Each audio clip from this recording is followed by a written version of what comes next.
Hello there. I've got a few poems, well I've got two poems for you today in honour of International Workers' Day.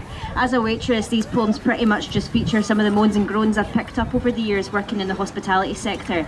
So as such, I'm just going to say, because there are some children in the audience, there are a few swear words in these, because that's just what happens when you've been a waitress for as long as I have. That's just what happens to you, I'm afraid. So the first one that I've got for you is entirely composed of messages that other people have sent me anonymously, having worked in the same sector as I'm working in today. And so for that reason I call it the collective grievance poem. All of us are in until close, no break, not being fed. Literally the busiest shift I've ever done, pure shattered, ready for my bed. Still, no one has properly posted my rota. I don't have the patience for this shit. It's fucking brutal, man. I can't be arsed. I really wanna quit. So I've spent £15 just to get to my work. How fucking stinking is that?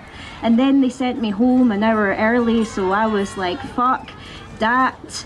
Someone in work just asked why I don't have a boyfriend. Fuck all to do with you. Fucking getting so wound up, and I'm not even nearly halfway through. I really wanted to say everything, but I didn't want to bring it up. I welled up and I started getting teary. Shut the fuck up. Had so much to say, but just held it all in. I didn't want to make a big deal, taking it on the chin. I'm so sick of the word capitalism, the accumulation of material wealth. I didn't want to make a big deal and make it worse for myself. I had so much to say. Get in the fucking bin. I really wanted to say everything, but just held it all in. Thank you.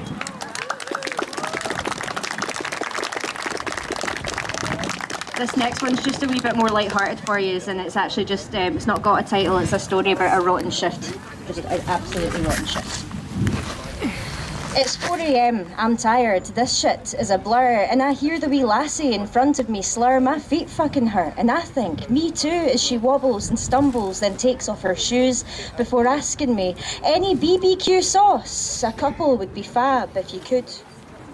Only she slurs it so badly that I've not understood, and with weary eyes I'll look at her confused, and the lass behind her gives me a sympathetic smile because she works in the pub, and although she's been done a while, the blisters on her feet are still displeased that she's standing in a queue to buy herself a feast after a bloody long night pouring pints for a sea of sleaze.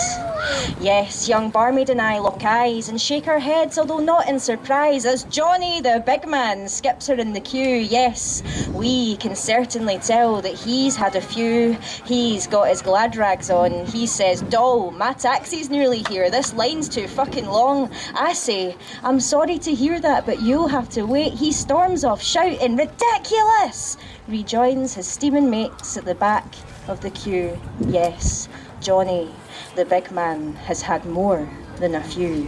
And I feel like a sticky, sweaty, icky, smelly mess serving guys and gals once dressed to impress, but now their glad rags are covered in dregs of their Friday night. Aye, you've sussed it. That's right. I'm on the night shift at McDonald's. Thank you.